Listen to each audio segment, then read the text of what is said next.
E o texto, então, para a nossa leitura, o texto de Colossenses, capítulo 3, versículos 18 e 19, como anunciado, nós, nesse mês de maio, retornamos à carta de Paulo aos Colossenses, e é uma carta que, neste ponto de aplicação, fala sobre relacionamentos, de forma especial, relacionamentos familiares, começando com a igreja, já que nós somos uma família, somos uma grande família em Cristo Jesus. E agora, depois de termos lido um texto que fala sobre estas virtudes, e termos ouvido na semana passada a exposição desse texto, virtudes que devem ser vivenciadas na igreja, no ambiente da família maior, onde famílias menores se reúnem. Agora o texto volta para a família menor, volta para os lares, estruturados conforme planejados por Deus, onde existe um homem, uma mulher que geram filhos. Um homem e uma mulher que, debaixo de um relacionamento de aliança, têm uma vida em comum. No dizer do apóstolo Pedro, a vida comum no lar, que deve ser vivida com discernimento, cada um entendendo o outro, dentro da sua estrutura, dentro do seu papel, e cada um entendendo a si mesmo, dentro da sua estrutura e do seu papel, e vivenciando estes papéis para a glória de Deus. Um homem e uma mulher que geram filhos que devem aprender na família o que é ser família. Meninos que se inspiram em seus pais, meninas que se inspiram em suas mães e que almejem pelo casamento, ao verem que o casamento é o melhor ambiente no qual a vida deve ser vivida. O casamento conforme planejado por Deus. E é esse o nosso tema, casamento. Dentro deste mês de maio, quando nós nos lembramos de família, hoje falaremos sobre a vida de marido e mulher na instituição do casamento. Versículos 18 e 19, então, acompanhe a leitura em sua Bíblia. O texto diz assim: esposas, antes de continuarmos a leitura, gostaria que os irmãos entendessem, mais uma vez, que estas divisões em partes menores, elas não fazem parte do texto original. Então, terminando a leitura do versículo de número 17, quando diz: e tudo o que fizerdes, seja em palavra, seja em ação, fazei-o em nome do Senhor Jesus, dando por ele graças a Deus Pai. O texto continua, sem divisão, o texto não está dividido.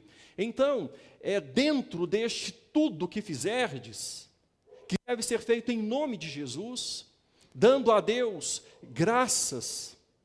O texto prossegue dizendo: assim, esposa, você deve agir, sendo submissa ao próprio marido, como convém no Senhor. Assim, marido, você deve amar a sua esposa e não tratá-la com amargura. O texto prossegue. O raciocínio não deve ser interrompido. Assim como virtudes devem ser vivenciadas na família menor, elas devem ser vivenciadas especialmente dentro de casa. É dentro de casa que as coisas começam. Porém, irmãos, nós podemos dizer que vivemos em uma sociedade doente. Quero apresentar alguns rápidos dados recentes do IBGE com relação às famílias, aos casamentos em nosso país. Em 2022, o número de divórcios no Brasil atingiu um recorde. Foram 420 mil casos, representando um aumento de 8,6% em relação a 2021. O tempo médio de duração dos casamentos caiu de 15,9 anos em 2010 para 13,8 anos em 2022. Hoje, é um segundo exemplo que eu quero dar. Nós estamos vivenciando um momento onde tem estado em voga os bebês reborn. Bonecos hiperrealistas feitos à mão para se parecerem com bebês reais, com detalhes como pele macia, olhos de vidro, cabelos implantados. Alguns chegam a simular respiração e movimento de olhos. A tendência tem sido tão forte que pessoas consideradas celebridades têm adotado seus próprios bebês e compartilhado suas experiências nas redes sociais. Há encontros de mamães desses bebês e lojas especializadas que vendem esses bonecos com certidão de nascimento e enxoval completo.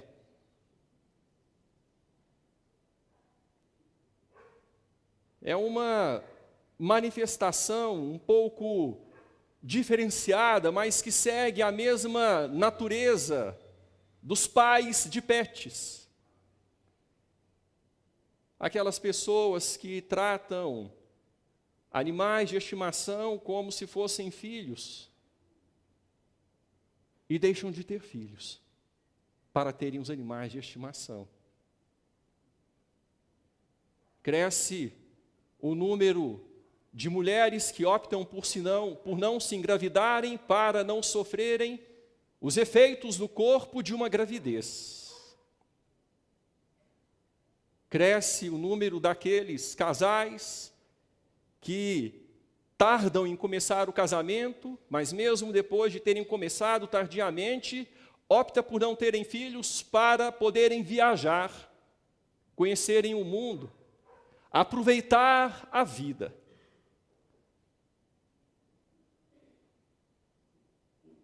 Cresce o número de lares onde os relacionamentos são tão superficiais e as pessoas ficam isoladas dentro de uma casa. Tem um teto em comum, tem um ambiente, um endereço em comum, despesas em comum, mas não tem a vida em comum. Talvez seja por isso que muitos estão optando por bebês que não são verdadeiros, por animais, porque assim evitam o conflito.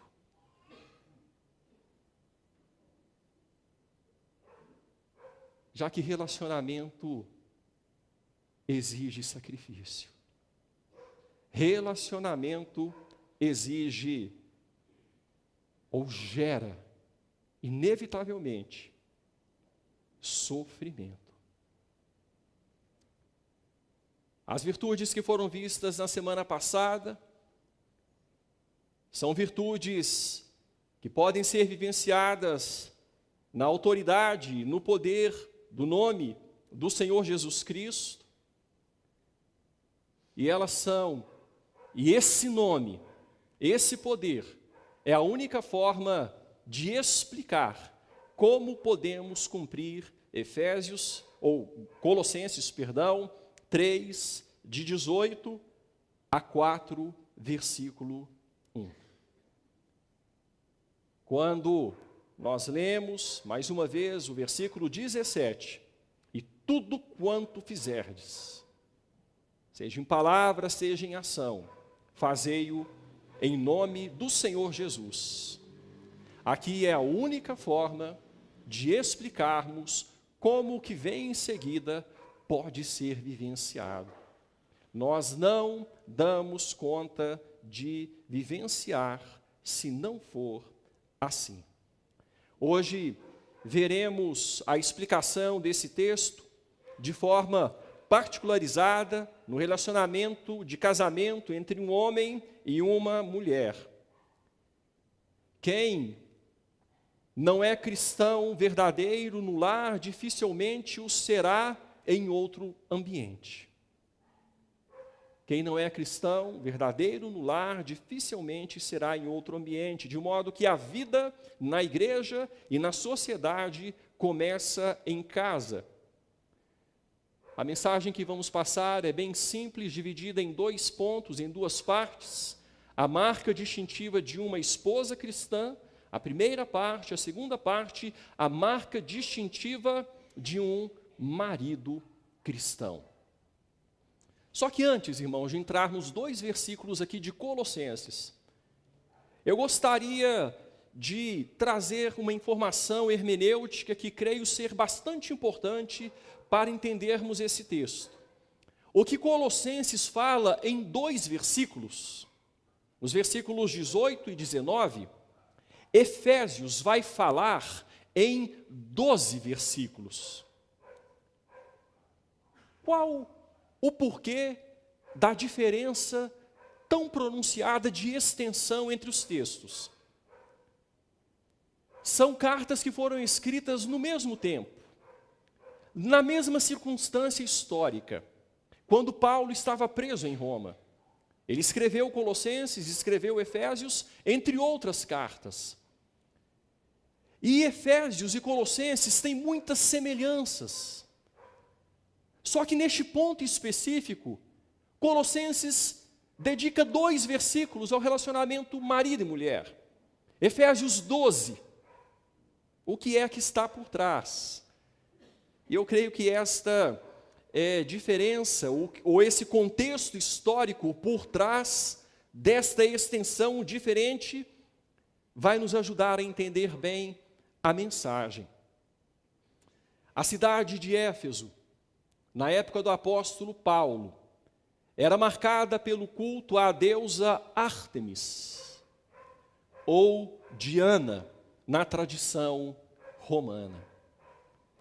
Na cidade de Éfeso, a figura de Ártemis, ou de Diana, era extremamente influente, e sua adoração envolvia práticas que contrastavam fortemente com os valores cristãos. Então, quando Paulo escreve para a igreja em Éfeso, escreve para uma igreja que era composta por pessoas que vinham dessa cultura. Ao escrever, então, sua carta, Paulo precisou levar em conta a necessidade de reforçar princípios cristãos sobre o relacionamento homem e mulher. Algumas características que eu quero passar para os irmãos, que eram marca da sociedade na cidade de Éfeso, naquela época. A deusa Ártemis era vista como um símbolo de independência feminina, o que gerava uma resistência à visão cristã de submissão no casamento. Um outro ponto: práticas sexuais fora do casamento eram permitidas, incluindo cultos religiosos que envolvia prostituição ritualística. A chamada prostituição cultual. Havia centenas de prostitutas cultuais, e como parte do culto à deusa Ártemis, havia orgias sexuais. O casamento era visto como um contrato social e econômico, sem envolver necessariamente amor e compromisso espiritual. Então essa era a influência de Ártemis naquele contexto. Irmãos, então nós percebemos que Paulo, quando escreveu aos Efésios, 12 versículos, e quando escreveu aos Colossenses apenas 2 versículos, ele estava lidando com aquilo que nós chamamos de teologia de tarefa. Ele estava combatendo uma situação em Éfeso que não precisava tanto ser combatida em Colossenses. Mas ele apresenta o mesmo ensino que ele apresentou em Éfeso, aqui em Colossenses. E como a carta aos Efésios traz o assunto de forma mais clara e mais aprofundada, nós vamos pedir ajuda ao texto da Epístola aos Efésios em alguns momentos. Primeiramente, então, nós agora, depois de termos feito este esclarecimento hermenêutico, que nos ajuda na interpretação do texto, nós entramos no primeiro ponto, a marca distintiva de uma esposa cristã. E a marca distintiva de uma esposa cristã está no versículo de número 18. Esposas, sede submissas ao próprio marido, como convém no Senhor. Essa é a marca distintiva de uma esposa cristã. A submissão à autoridade do marido. Irmãos, Deus fez o casal humano de maneira tal que é natural para o marido liderar e para a esposa seguir. Dentro da própria estrutura físico-química, biológica, fisiológica, mental, o homem foi feito para liderar e a esposa para seguir. A tendência de seguir foi encravada na própria alma de Eva, quando ela saiu das mãos do Criador, retirada de Adão. Quando recebeu um nome derivado do nome de Adão.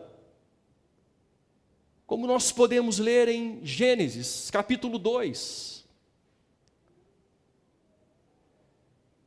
E o texto então nos mostra, de forma muito clara, lançando já esta característica que deve ser distintiva de uma esposa cristã. Sede submissa ao próprio marido, como convém no Senhor. Como convém no Senhor, quer dizer, conforme manifestou o Senhor, em obediência ao Senhor. Você, esposa, deve submeter-se ao seu marido. Em Efésios nós lemos que a mulher deve ser submissa ao marido como ao Senhor. Aqui dá uma outra nuance. Como ao Senhor. E quando o texto diz que a esposa deve se submeter ao marido como ao Senhor, está significando que o relacionamento da esposa cristã com o Senhor é como um modelo para seu relacionamento com seu marido. Você já pensou nisso? Minha irmã. Quando o texto diz que a esposa deve ser submissa ao seu próprio marido como ao Senhor, como nós podemos ler na carta aos Efésios, o texto está mostrando que o relacionamento da esposa cristã com o Senhor é como um modelo para seu relacionamento com seu marido, de modo que o relacionamento da esposa com o marido vai refletir o relacionamento dessa mulher com o próprio Senhor.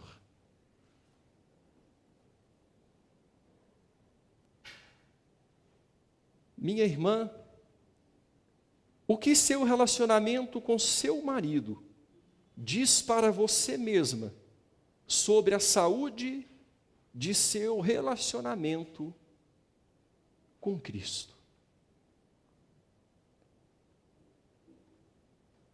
O que seu relacionamento com o seu marido diz a você mesma sobre a saúde de seu relacionamento com Cristo.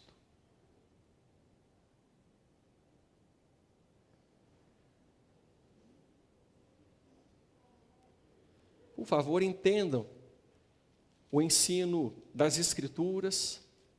Aqui, irmãos, e nós quando chegarmos na parte do homem, as mulheres vão respirar aliviadas e vão entender toda a conexão existente aqui no texto. Não é subserviência, não é nada disso. Mas o texto da palavra de Deus está dizendo que a mulher deve entender que o seu marido é a autoridade colocada por Deus sobre a sua vida, para cuidar dela, dar-lhe segurança, preservá-la, protegê-la em amor. Em 1 Pedro, capítulo 3, versículo de número 6, versículos de número 5 e 6, o texto vai dizer: pois foi assim também que a si mesmas se ataviaram outrora as santas mulheres que esperavam em Deus, estando submissas a seu próprio marido, como fazia Sara, que obedeceu a Abraão, chamando-lhe Senhor.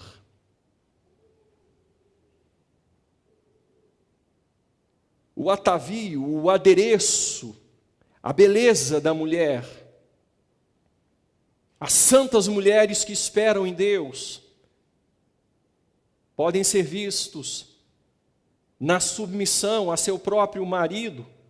E o texto então diz como fazia Sara, que obedeceu a Abraão, chamando-lhe Senhor. E o texto continua: da qual vós vos tornastes filhas, praticando o bem e não temendo perturbação alguma. Minha irmã, o que seu relacionamento com seu marido diz para você mesma sobre a saúde de seu relacionamento com Cristo? Quando nós pegamos a analogia que está na carta aos Efésios, nós vamos perceber que a submissão é a liberdade e a glória da esposa, assim como a submissão da igreja a Cristo é sua glória e sua liberdade. Um comentarista usou a seguinte analogia: um trem só é livre para correr quando desliza sobre os trilhos. O que significa submissão? Não é subserviência, como eu disse, não é diferença de valor, não é diferença de importância. Submissão significa reconhecimento de papéis diferentes, significa reconhecimento e sujeição à autoridade do marido sobre si.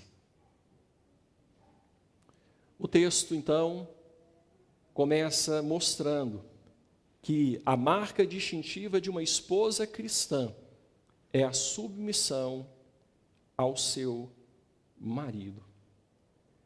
Irmãos, dentro da cultura greco-romana, este ensino foi uma ofensa, não à mulher, ao homem. Talvez você se assuste com essa informação. Dentro da cultura greco-romana, esse ensino foi uma ofensa não à mulher, ao homem. O cristianismo revolucionou a forma como as relações se davam naquela época, porque naquela época a mulher não tinha valor algum. Os filhos não tinham valor algum dentro desta cultura greco-romana. E quando o texto bíblico então diz: esposas, vocês devem ser submissas ao próprio marido, como convém ao Senhor. Em Efésios, como ao Senhor. O texto está restringindo a autoridade masculina.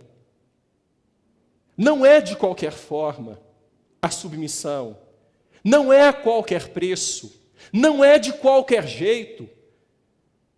Porque você tem um relacionamento com o Senhor. Como você serve ao Senhor e obedecendo às orientações do Senhor, se portem dentro de casa com relação ao marido. Isso foi ofensivo para os homens, para o machismo da época. A palavra de Deus valorizando a mulher, mas mostrando que os papéis bíblicos devem ser respeitados, os papéis instituídos desde sempre, encravados na própria alma da mulher. Eu quero prosseguir, irmãos, chegando no segundo ponto. E neste segundo ponto, nós vamos perceber que o imperativo para a submissão feminina seria muito difícil, se não fosse emitido num contexto de amor, do qual as esposas devem ser objeto. O imperativo para a submissão feminina seria muito difícil se não fosse dado num contexto de amor, do qual as esposas devem ser o objeto. E chegamos ao segundo ponto, a marca distintiva de um marido cristão: amor. Veja o versículo 19 de Colossenses 3. Maridos, amai vossa esposa, e não a trateis com a amargura. O texto traz um lado positivo e um lado negativo. Algo que deve ser feito e algo que deve ser evitado. O lado positivo vem primeiro. Amar. Amai vossa esposa. O que seria esse amor? O que seria o amor de um homem por sua esposa? A gente tem que deixar claro aqui, irmãos, que o amor do marido por sua esposa é certamente físico também, sentimental também, sexual também. Marido e mulher não são simplesmente amigos, são amantes, no sentido de um se entregar totalmente ao outro, corpo e alma. Então tem esse lado importante envolvido também, que Deus estabeleceu para o deleite humano, para a procriação da raça humana, para que houvesse companheirismo entre dois diferentes que se unem e se tornam uma só carne, formando um grande mistério. Esse lado é importante e torna o relacionamento marido e mulher distintivo de todos os outros, distinto de todos os outros relacionamentos. É muito importante.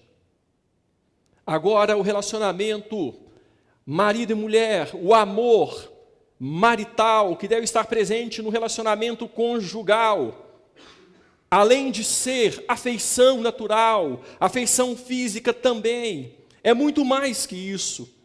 E dentro do contexto que nós estamos lendo, tanto de Colossenses quanto de Efésios, o texto fala de um amor, como que o amor de um irmão no Senhor.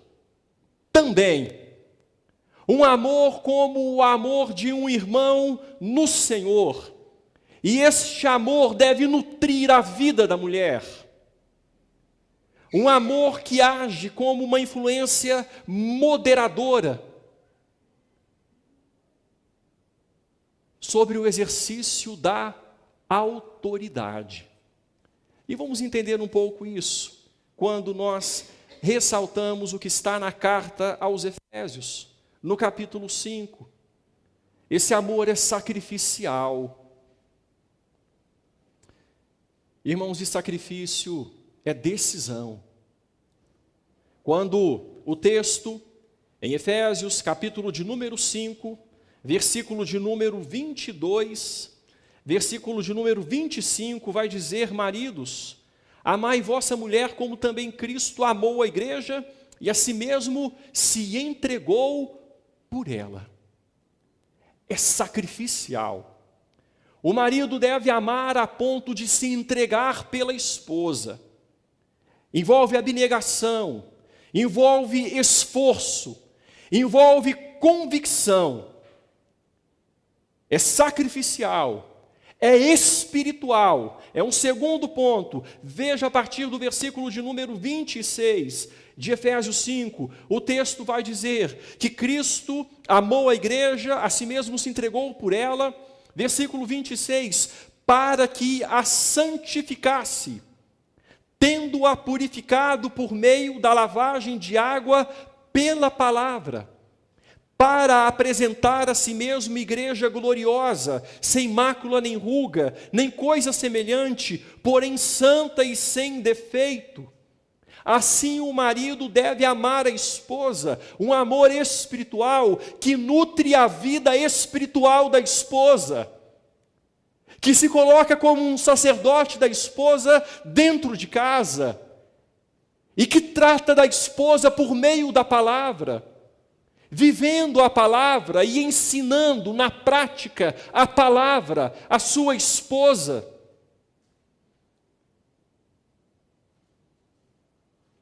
Cristo se deu para que santificasse a igreja, purificando-a pela palavra. Responsabilidade do marido dentro de casa. Meu irmão, como é que você está nesse quesito? Como é que você está neste quesito? De tornar a sua esposa mais santa, mais consagrada,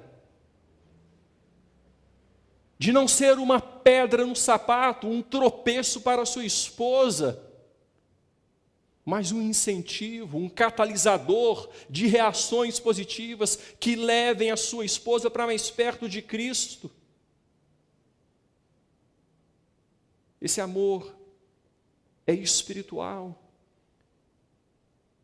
E Deus espera isso do marido cristão, que através do casamento a esposa se torne uma cristã melhor.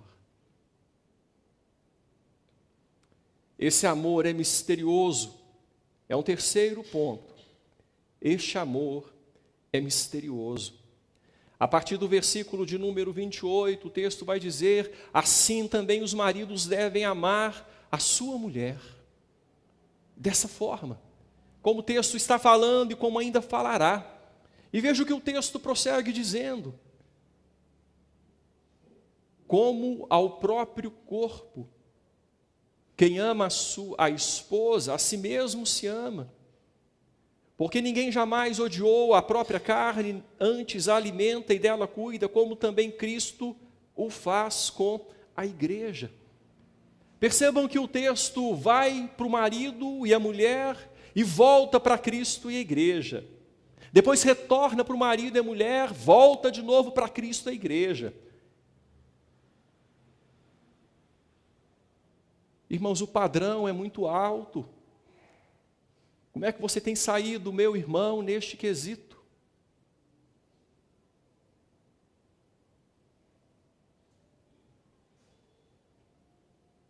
E o texto, então, no versículo 30, vai dizer: porque somos membros do seu corpo, marido e mulher, membros do mesmo corpo, são uma só carne, como marido e mulher, mas são irmãos em Cristo.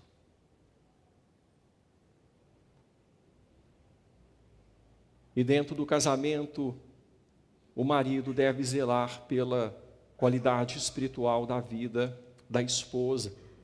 Aí no versículo 31, então, o apóstolo diz: eis porque deixará o homem seu pai e sua mãe, se unirá à sua mulher, se tornarão os dois uma só carne.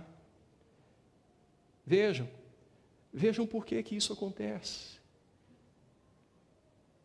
O homem deixa o seu pai e sua mãe, se une à mulher, e ali ele vai cuidar da mulher, ele vai amá-la de forma abnegada, ele vai nutri-la, cuidar de sua vida espiritual.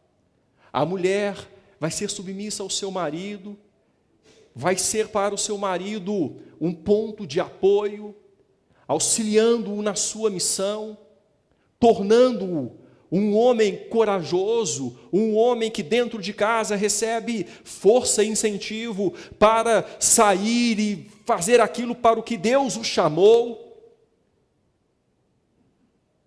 Um homem deve ser mais homem por causa do casamento, uma mulher deve ser mais mulher por causa do casamento.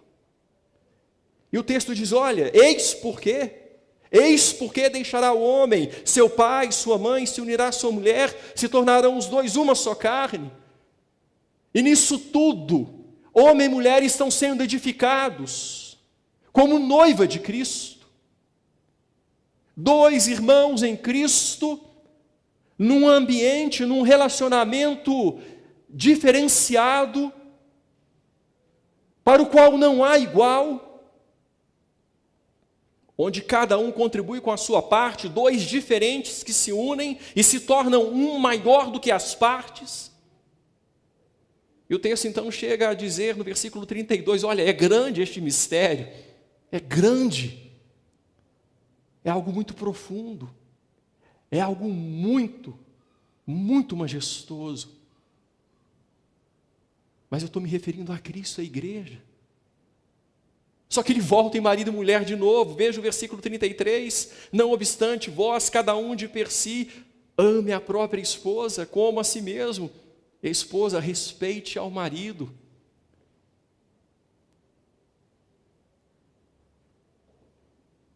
O casamento nos torna cristãos melhores, segundo o propósito de Deus. E quando nos tornamos cristãos melhores, devemos ter casamentos melhores também. Irmãos, eu creio que fica claro aqui neste texto que o casamento, conforme planejado por Deus, só vai alcançar os seus objetivos quando feito entre duas pessoas que têm Jesus como seu Senhor. Duas pessoas que são irmãos em Cristo. E que entram nesse mistério de edificação espiritual. Duas pessoas que estão ali, não simplesmente para uma união humana, mas para se prepararem para a eternidade. É essa a profundidade do relacionamento conjugal. O texto, então, irmãos, voltando para Colossenses, capítulo 4, 3, versículo 19, nós vimos o lado negativo, positivo, maridos, amai vossa esposa. Agora vem o lado negativo, e não a tratais com amargura. Não a trateis com amargura. Vejam só, se a Bíblia coloca esta observação, é porque haveria dentro da humanidade masculina, a tendência a desvirtuar-se do mandamento puro de Deus e a fazer uso abusivo da autoridade. Assim como acontece em todas as outras áreas. O pecado é desvirtuar aquilo que Deus fez perfeito. Então Deus, para equilibrar bem, diz, olha, você vai amar sua esposa, homem, mas você não deve tratá-la com amargura. Não é do jeito que você quiser, não é da forma que você entender.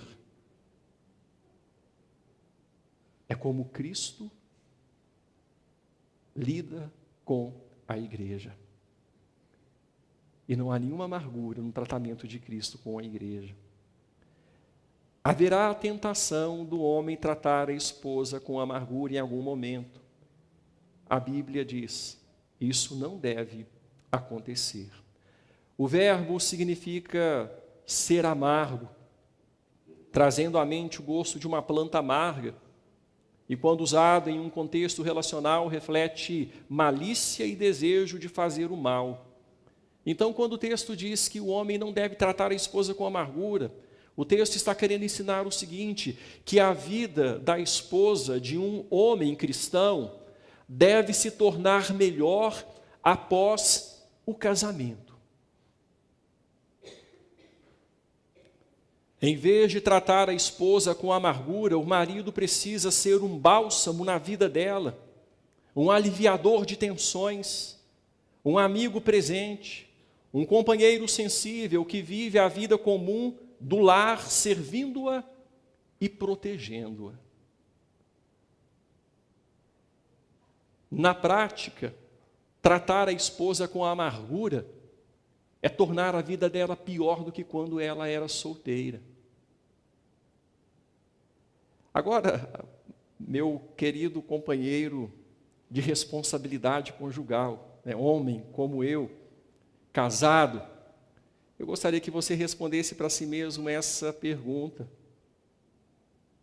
Olhando para sua esposa, ela é mais realizada como mulher?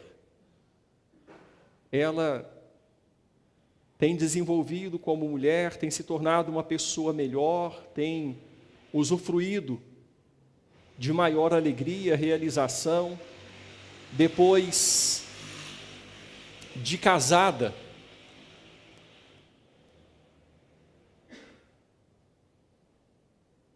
Ou a vida dela depois de casada perdeu qualidade?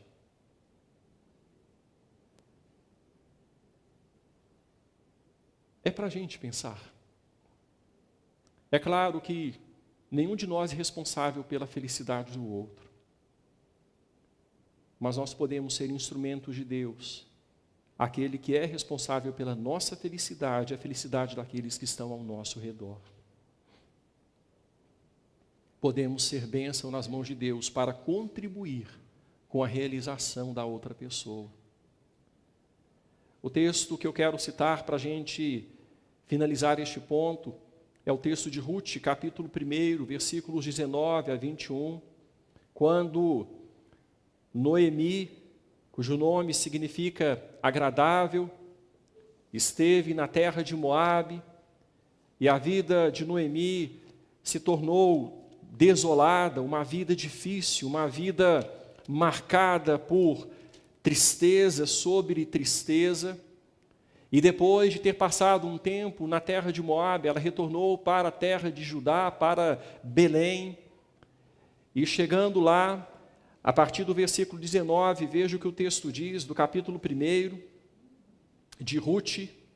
Então ambas se foram, Noemi, a sogra, e Ruth, a nora.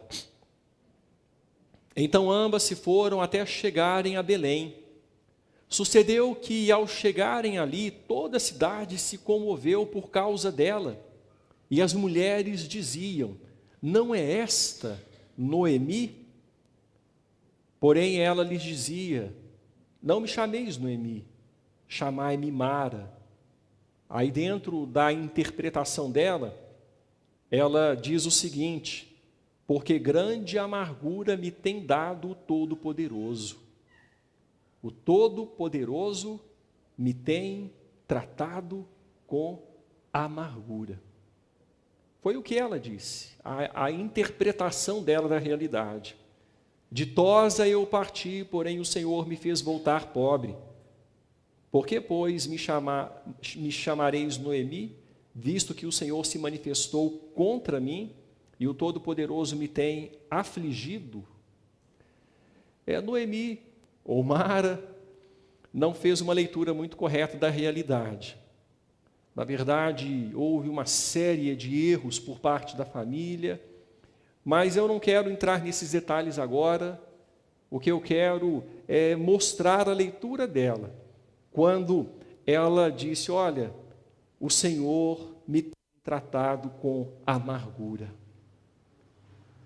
E por isso a minha vida agora está muito pior do que antes. Irmãos, e eu tomei este texto para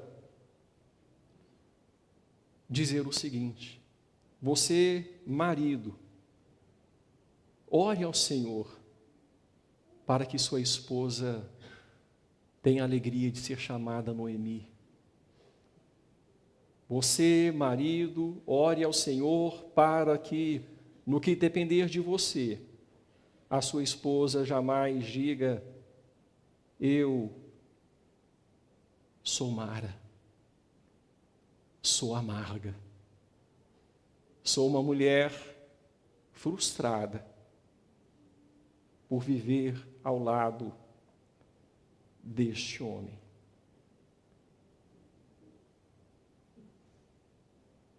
Como eu disse, nenhum de nós é responsável pela felicidade do outro, mas nós temos papéis a cumprir e podemos ser bênção nas mãos daquele que pode tornar-nos felizes e nos usar para abençoar aqueles que estão ao nosso lado.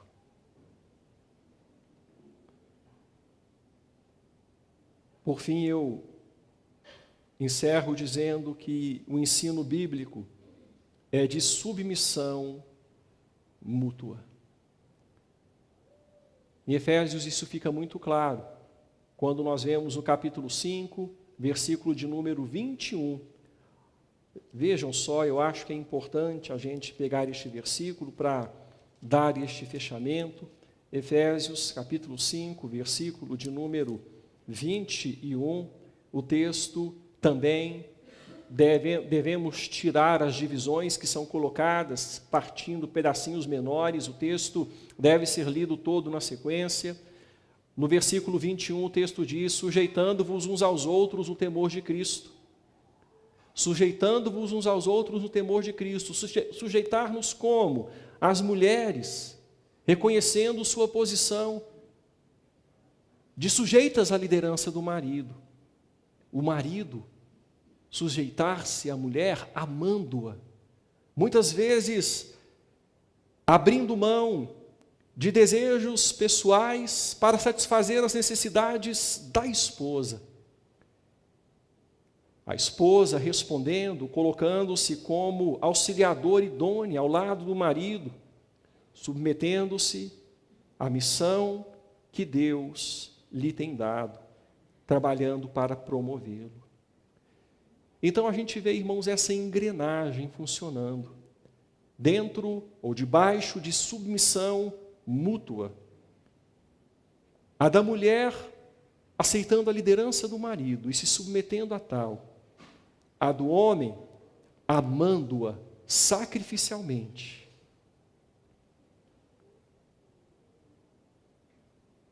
E o último ponto, dentro da conclusão. A falta de amor por parte do marido não é desculpa para que a esposa deixe de ser submissa.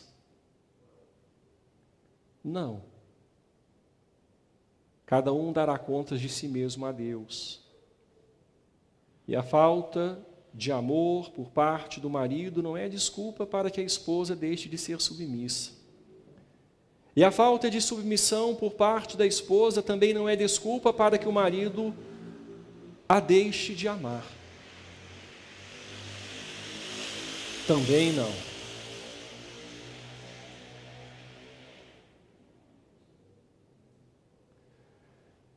Só que todo mundo sabe que é muito mais fácil a gente investir quando há investimento do outro lado, não é, gente?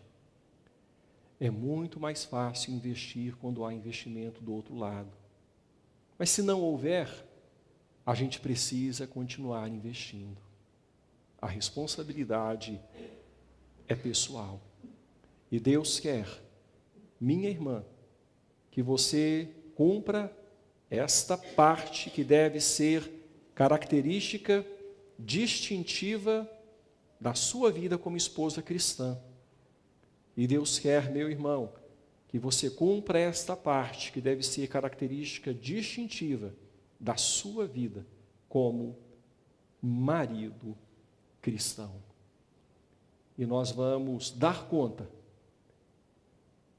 quando o versículo 17 estiver por trás de tudo aquilo que empreendermos, seja em palavra, seja em ação. Fazei-o em nome do Senhor Jesus, dando por Ele graças a Deus Pai. Vamos falar com o nosso Deus mais uma vez em oração.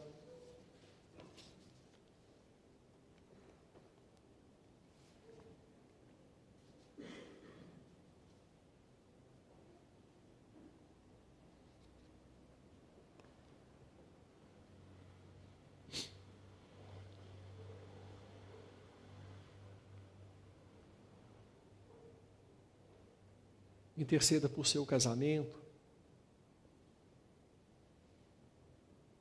Eu tenho certeza que você pode melhorar, porque eu sei que eu posso e preciso melhorar.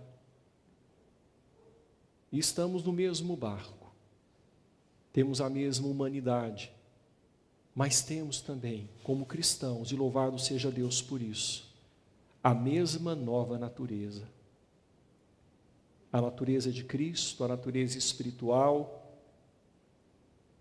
que nos capacita a agir diferente. E Deus quer que os nossos lares melhorem. Deus quer que os nossos casamentos melhorem. E que a partir do nosso casamento, nossas famílias sejam mais fortes,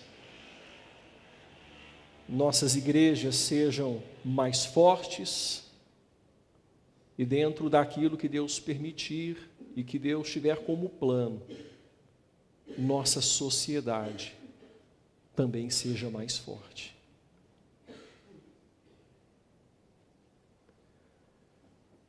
Senhor, nós lhe agradecemos por nos ensinar através da sua palavra e através do exemplo vivido e narrado nessa mesma palavra. O Senhor passa princípios, passa conceitos, passa valores que devem ser recebidos por nós e tornados princípios pessoais, valores pessoais, conceitos pessoais. Mas o Senhor também passa modelo, passa exemplo, através da forma como Cristo, nosso Senhor, se relacionou com a igreja e se relaciona com a igreja.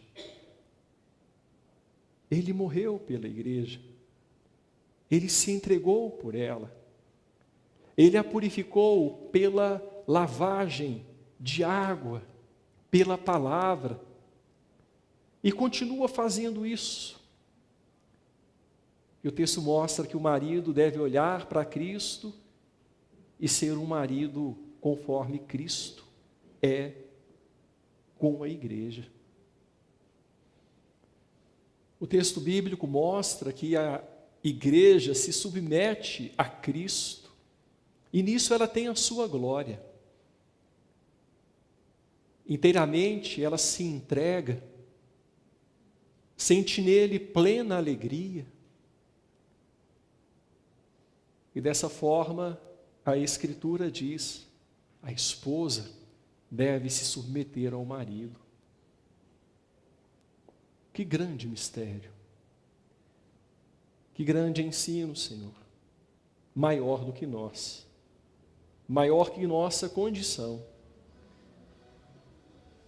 É por isso que é em nome de Jesus que nós devemos empreender essa jornada. É na força dele. E à medida que vamos vivendo um casamento mais adequado, mais conforme a sua vontade, nós vamos entendendo melhor o Evangelho. E vamos vivendo melhor o Evangelho. E à medida que vamos vivendo melhor o Evangelho, vamos tendo ainda mais condição de viver um casamento mais adequado. E uma coisa leva a outra.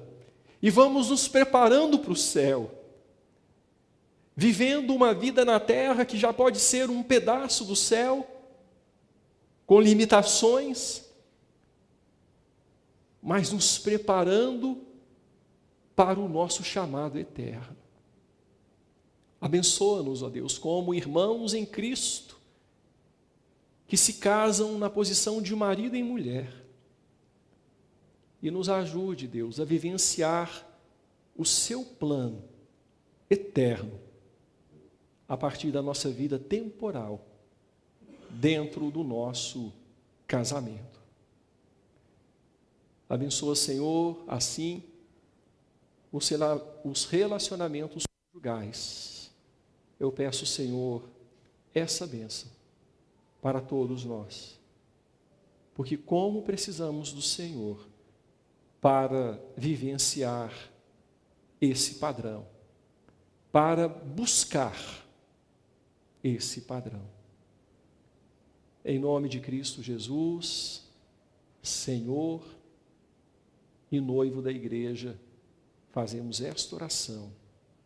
Amém. Irmãos, povo de Deus, noiva de Cristo, ide em paz.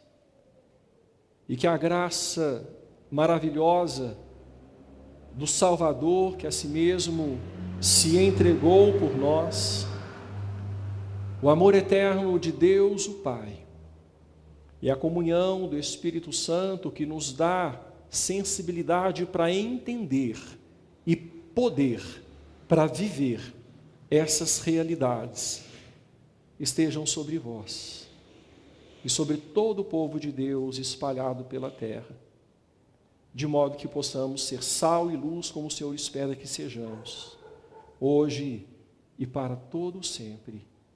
Amém.